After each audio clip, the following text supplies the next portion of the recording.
Today, we will talk about failure, growth, and the power of learning English. This is a story about a man who once failed a job interview, not because he lacked skills, but because his English was not strong enough. He could have given up, like many people do when life feels unfair. But instead, he made a decision that changed everything. Over 5 months, he studied English every day, reading, writing, listening, and speaking, and transformed a weakness into his greatest strength. This story will show you that no matter your age or your current level, consistent effort can open doors you never imagined. If you're struggling with English, feeling nervous about speaking, or thinking that improving your skills is too hard, this story is for you. It will inspire you, motivate you, and give you a clear example of how discipline and patience create real results. Let's begin. My name is Daniel Markov, and at 29 years old, I learned a lesson that shaped my next years more than any job or project. For a long time, I believed that my growing technical skills would guide me into the IT world. I repaired computers in my neighborhood, helped people install programs, and tried to teach myself small coding tasks after work. I thought that if I knew enough about technology, everything else would somehow fall into place. I kept telling myself that my English was good enough, even when I knew deep inside that it was not true. On the morning of the interview, this lie finally reached its limit. I walked toward the tall office building holding printed copies of my CV, feeling a strange mix of pride and fear. The sky reflected in the glass windows, giving the place a modern, distant beauty. As I approached the entrance, I quietly repeated simple English sentences in my mind, but even there I could feel how unnatural they sounded. My accent was heavy, and some words still felt new on my tongue, as if they belonged to someone else. Inside, the company looked exactly how I imagined a successful IT environment should look: organized, clean, fast-moving. But when it was time for me to speak, the reality of my weak English became impossible to ignore. I understood every question, but answering was a different story. My words came out slow, with long pauses that made them sound unsure. I knew what I wanted to say in my native language, but transforming those ideas into English felt like trying to push a heavy object uphill. My grammar broke in small but painful ways, and some technical explanations completely collapsed before I could finish them. As the interview went on, I felt my confidence shrinking with every sentence. My accent grew stronger, my tongue felt stiff, and the pressure made me forget even simple phrases. My technical knowledge was trapped behind a language I could not control. I could see the polite, tired eyes of the interviewers, and I understood that they were struggling to follow my explanations. It hurt, not because they were rude, but because they were right. When the interview finally ended, I walked out of the building with a strange quietness inside me. I already knew the result long before the rejection email arrived. My English had not just limited me, it had completely blocked me from showing who I was and what I could do. The cold air outside felt sharper than before. I stood on the sidewalk for a moment, thinking about how far this problem had pulled me back. It wasn't just a small weakness anymore. It was a wall. During the walk home, I could not stop replaying every moment where my English had failed me. The broken sentences, the wrong tenses, the mispronounced technical terms. The city around me moved forward as always, but I felt frozen in place. For the first time, I clearly understood that my future in IT depended not only on how well I understood machines, but on how well I could express myself in English. That evening, sitting at my small desk, I accepted a simple truth. Nothing would change unless I changed my English. The failure of that day became the beginning of a decision that would reshape my next 5 months completely. The day after the failed interview, I woke up earlier than usual, even though there was no reason to hurry anywhere. The disappointment was still heavy, but something inside me felt awake in a new way. I sat at my kitchen table with a cup of cheap instant coffee and open my laptop. For several minutes, I just stare at the screen, thinking about how many times I had promised myself to improve my English someday. That promise had followed me for years, always waiting for the perfect moment that never came. Now I finally understood that waiting had cost me more than effort ever would. I decided to test myself honestly. I opened a simple English website and tried to read an article. The words were familiar, but I realized I was reading slowly, almost like a beginner. When I tried to summarize the article in my own words, the results sounded childish and broken. My grammar was unstable, my vocabulary limited, and my sentences were short and flat. It shocked me to see how low my real level was compared to the image I had created in my mind. After the small test, I felt a mix of shame and motivation. I understood that my English problem was not a small detail. It was a serious barrier that had been silently controlling my life. I started searching for online courses, video lessons, grammar explanations, and anything that could help me. I watched my first lesson that same morning, and even though it was simple, I had to pause it many times to understand what the teacher was saying. My accent made it difficult to repeat the phrases correctly, and sometimes I felt almost foolish saying them aloud in my empty apartment. But I continued. Every day, I set a rule for myself. At least 2 hours of English, no excuses. I focused on pronunciation, repeating words again and again until they sounded closer to the examples. I practiced long reading sessions to push my vocabulary higher. I wrote short texts to train my grammar, even though the first ones looked like they were written by someone 10 years younger. I understood that progress would be slow, but I also knew that every minute I invested in English was a step away from the failure that had started this journey. The first week was difficult. My mind felt tired, and sometimes I wondered if I was too old to learn a new language seriously. But then I remembered the look on the interviewers' faces, the polite confusion when they tried to understand my explanations. That memory became my motivation. Every time I felt lazy, I imagined sitting in another interview, this time speaking confidently, clearly, without fear. This picture gave me energy to continue. Slowly, my routine began to change. Anglice. H became a part of my mornings, afternoons, and evenings. I listened to podcasts while cooking, read short articles during lunch, and practiced pronunciation in front of the mirror. My accent was still strong, but I started to control it instead of letting it control me. I noticed small improvements, like understanding more words in videos or forming sentences faster. They were small victories, but they kept me moving. By the end of the second week, something important changed inside me. English was no longer a fear or a weakness. It was a project, a long, demanding project, but one that I was finally ready to finish. And for the first time in a long while, I felt a quiet kind of confidence growing in me, built not on hopes, but on daily work. By the beginning of the third week, my days started to follow a clear rhythm. I woke up, studied English, worked a few hours on small freelance tasks, and returned to studying again in the evening. At first, the routine felt forced, almost unnatural, but slowly it became a part of my identity. The failure from the interview still hurt, but now it worked like fuel, pushing me forward whenever I felt tired or unsure. I understood that this time I could not afford to give up after a few days, like I had done many times before. One of the hardest parts was speaking. Reading and listening were easier because they did not require fast reactions.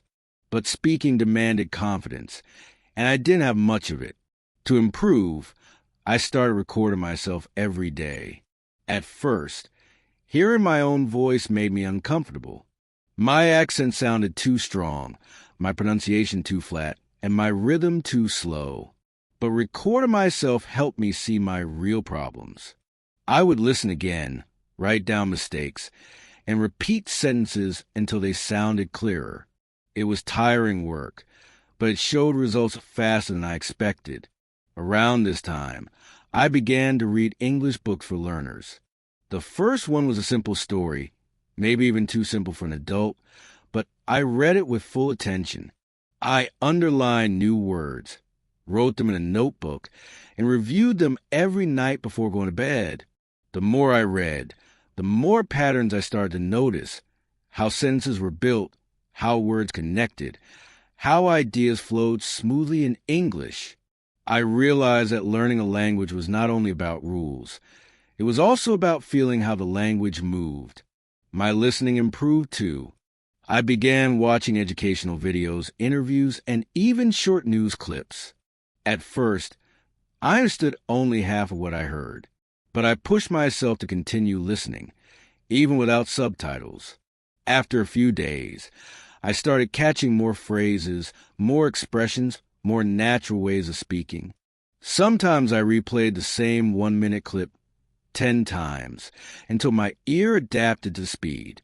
This practice strengthened my ability to think in English instead of translating everything in my head. Of course, not everything was progress. There were days when I felt stuck, days when I couldn't remember new vocabulary, days when my pronunciation seemed to get worse instead of better. On those days, I felt the old frustration returning.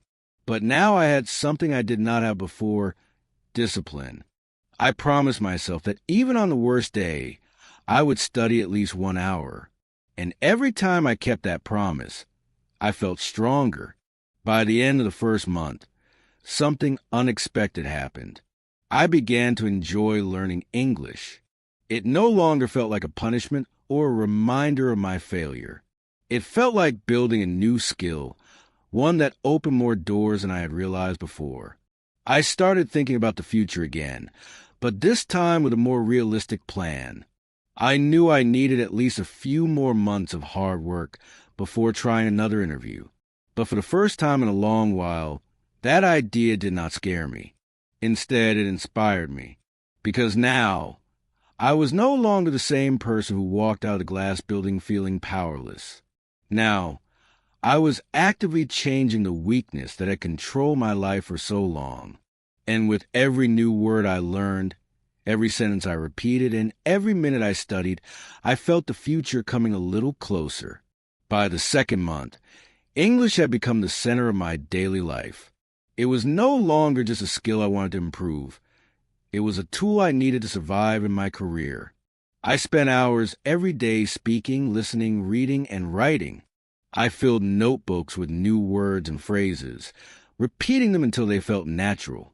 I even started thinking in English for short periods, forcing my mind to form sentences without translating from my native language. At first, it was awkward and slow, but with time, the awkwardness decreased. I could feel my brain learning to move in English, slowly, carefully, but steadily. Pronunciation was still a problem. My accent made some words difficult to understand, and I often had to repeat them many times before I felt comfortable. I recorded myself speaking about technical topics, small stories, or even daily events, then listened carefully to find mistakes. Sometimes I laughed at how strange I sounded, but laughing helped me stay motivated. Every error I found was also a small victory because it meant I could fix it. Over time, I noticed that my sentences were becoming smoother. My words were clearer and my pauses were shorter. Speaking English was still a challenge, but it became less frightening. Listening became much easier too. I started watching YouTube tutorials about technology, simple podcasts, and short TED Talks. At first, I understood only parts of what people said, but after a few weeks, I could follow most ideas. I noticed expressions that native speakers used and tried to repeat them. I learned how to say the same sentence in different ways, choosing words that sounded more natural. Listening to real English also helped me speak better. I began using the phrases I heard in my own practice sessions, slowly building my confidence. Reading also improved. I moved from beginner books to more complex texts. Articles about programming and technology became my favorite. I could understand most words, but I still noted the new ones and learned their meanings. Writing became another part of my daily practice.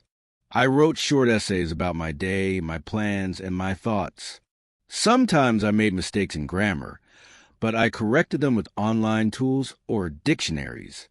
This combination of reading, writing, listening, and speaking made my English stronger every week. By the end of the second month, I started noticing real changes. I could explain small technical ideas in English without stopping too often. I could speak clearly enough to be understood by native speakers. My confidence was growing. I was no longer afraid of mistakes. I saw them as part of the learning process. The fear I had during my failed interview was slowly turning into determination. I finally felt like I could control my weakness instead of letting it control me. English had become more than a language. It had become a mirror of my discipline, patience, and persistence. Each day, every hour I spent learning, was a small step toward a future I once thought impossible. For the first time, I could imagine going to another interview, answering questions without fear, and showing the real skills I had worked so hard to build. By the third month, English had completely reshaped my daily life. My mornings began with reading short technical articles in English, underlining words I did not know, and repeating them aloud. I practiced sentences until they felt natural. During the afternoons, I listened to podcasts or watched videos about programming and technology. Sometimes I paused them to repeat sentences, to imitate pronunciation and rhythm. At first, this practice was exhausting. My brain felt overloaded, and my tongue often refused to form words correctly. But I continued every day, because I understood that only constant repetition would turn English into a skill I could trust. Speaking became my main focus. I had learned grammar and vocabulary before, but I knew that being understood required confidence and fluency. I began speaking to myself in English at home, describing my day or explaining simple technical ideas as if I were teaching someone. I recorded these short talks and listened carefully. Every mistake I noticed became a note in my small notebook. I repeated sentences multiple times until they sounded smoother and more natural. After weeks of this, I noticed a clear change. I could speak longer without stopping, my pronunciation was better, and my sentences began to flow. I also started writing daily. Short emails, small essays about what I learned, summaries of articles, and even my own reflections. Writing forced me to think carefully about grammar, sentence structure, and vocabulary. I could see mistakes clearly and correct them. At first, my text looked simple and sometimes awkward, but gradually they became longer and more natural. Reading my older writings after a few weeks showed me how much I had improved, and it gave me motivation to continue. Listening continued to be both a challenge and a source of improvement. I began watching videos without subtitles, even if I only understood 50% at first. Some videos required multiple viewings. I repeated the sentences I could catch and tried to use them in my own speech. I started recognizing patterns, common phrases, and expressions that native speakers use naturally. This not only improved my understanding, but also helped my speaking. My sentences began to sound less like translations and more like real English. After 3 months, I noticed the first clear signs of real progress. I could explain small programming concepts in English to myself, or even record short tutorials for practice. I could follow simple technical videos without stopping, and I could write short reports with few mistakes. Most importantly, I had begun to feel confident. The fear that had followed me out of the interview building had mostly disappeared. I knew that I could speak, write, and understand English well enough to communicate clearly if needed. This growth was not only about language. It became a test of patience, discipline, and self-control. Every day I pushed myself a little further, learning to focus, to practice consistently, and to accept mistakes as part of the process. By the end of the third month, I was no longer the same man who had failed the first interview. I was someone who had faced a weakness, attacked it daily, and started to overcome it. The gap between my old self and my new self was becoming visible, and I was ready to continue climbing higher. By the 4th month, my English had become more than just a daily practice. It had become a tool I could rely on. I no longer needed to translate every word from my native language. Instead, I started thinking directly in English. This change felt small at first, almost invisible, but it had a huge effect on my ability to speak and understand. My sentences became smoother, my pauses shorter, and my confidence grew steadily. I began to enjoy conversations with myself, recordings, and even small online discussions with strangers. Each time I expressed an idea clearly, I felt a sense of freedom I had never experienced before. Speaking fluently remained my main focus. I created longer exercises for myself, explaining more complex ideas about programming and technology. I recorded 5 or 10-minute talks, listened to them carefully, and corrected pronunciation, grammar, and vocabulary mistakes. Some days, I struggled to finish my sentences, but I forced myself to continue. I also practiced stress and intonation, learning to make my speech sound natural and understandable. Slowly, the heavy accent that had once limited me began to soften. I could hear real improvement when I compared recordings from the 1st month to recordings from the 4th month. Listening became significantly easier. I no longer needed to pause videos every few seconds. I could follow discussions, tutorials, and even fast explanations without feeling completely lost. I started to notice small details in speech, like phrasal verbs and idiomatic expressions, and I tried to use them in my own sentences. This was exciting because it made my English feel more real, more alive. It was no longer a list of rules and words, but a language I could use naturally to communicate ideas. Writing also grew stronger. I wrote summaries of what I watched, notes about my learning, and short articles about technology and my daily life. I started to use new vocabulary confidently, and my sentences became longer and more complex. Sometimes I made mistakes, but I could correct them quickly. Reviewing old texts showed me how far I had come. My progress was not only visible to me, it was measurable. I could see the difference day by day, week by week, month by month. By the 4th month, I had also started small self-tests. I wrote short essays and then read them aloud, recorded explanations, and tried speaking with friends online. These tests gave me feedback and showed me areas that still needed work. But the most important change was in my confidence. I was no longer afraid of English. I was no longer afraid of interviews. I felt ready to face the world that had seemed closed to me before. English had transformed more than my skills. It transformed my mind, my routine, and my vision of the future.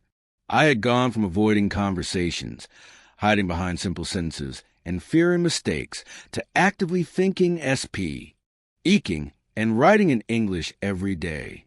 I could feel that in just one more month, I would be ready for the next step, a real attempt at a job interview, with no fear, only preparation and clarity. By the 5th month, my English had become part of my identity. I no longer thought of it as a weakness, but as a skill I had built carefully, step by step, every day. My mornings were filled with reading articles in English about technology and IT trends. I highlighted new words, wrote them in my notebook, and repeated them aloud. Afternoons were for listening, podcasts, tutorials, interviews, and discussions. I practiced repeating sentences, paying attention to pronunciation, stress, and rhythm. Even in the evenings, I wrote short essays or summaries of what I had learned, focusing on grammar and clarity. English had filled almost every hour of my day, and I felt its effects in every part of my life. Speaking became much easier than before. I recorded myself explaining complex technical ideas, giving step-by-step instructions, or summarizing articles. I listened carefully to each recording, corrected mistakes, and repeated sentences until they sounded natural.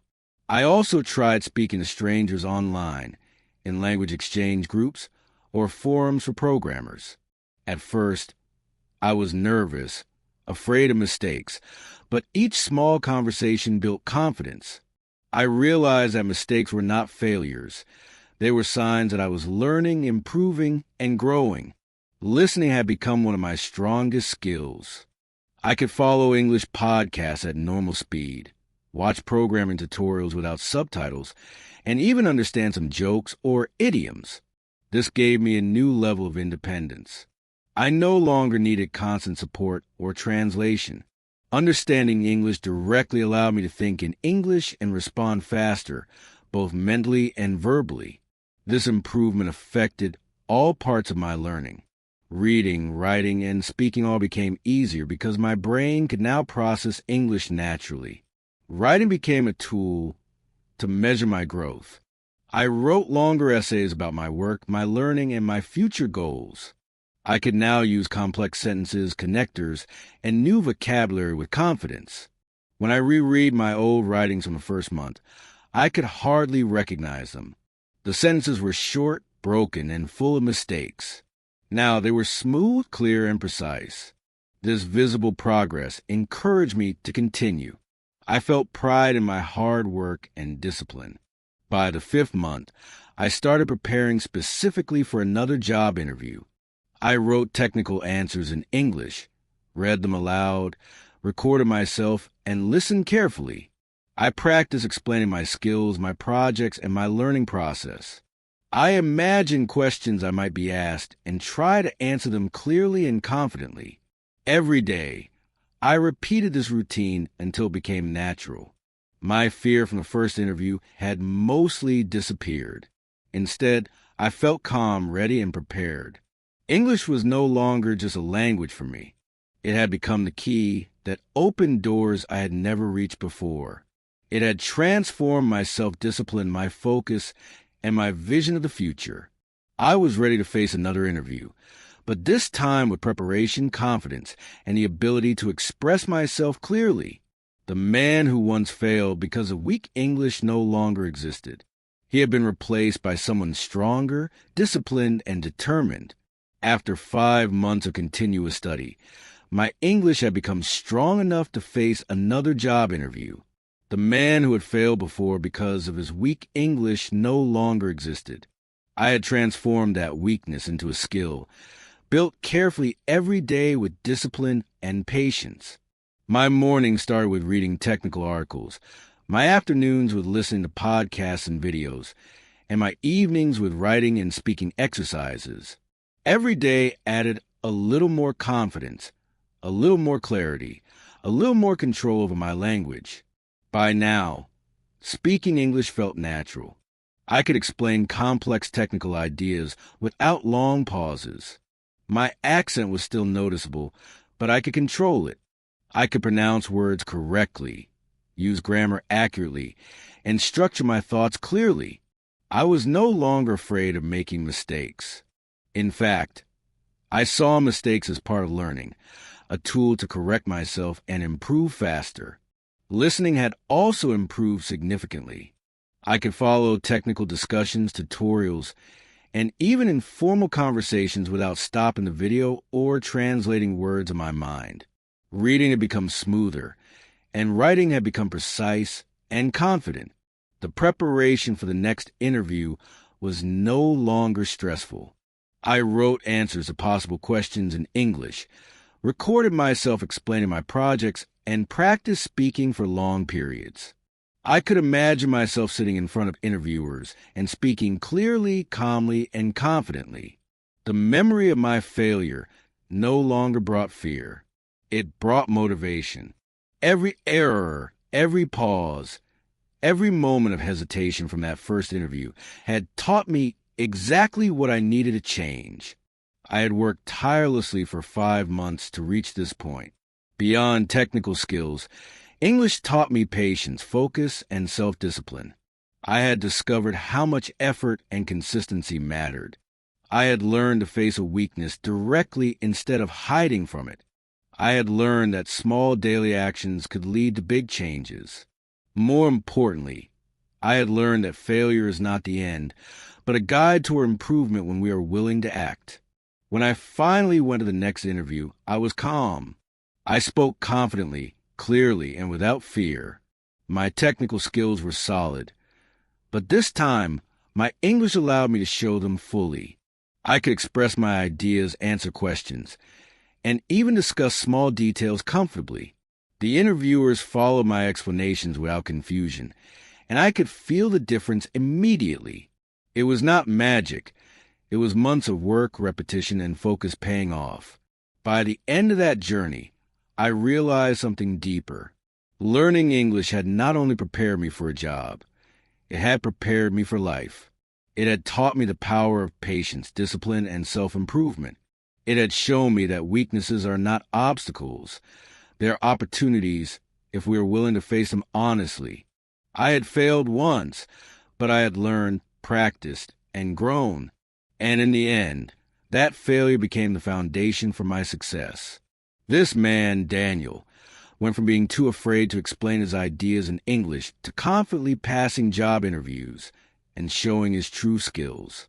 His journey shows us that learning English is not just about words or grammar. It is about confidence, discipline, and persistence.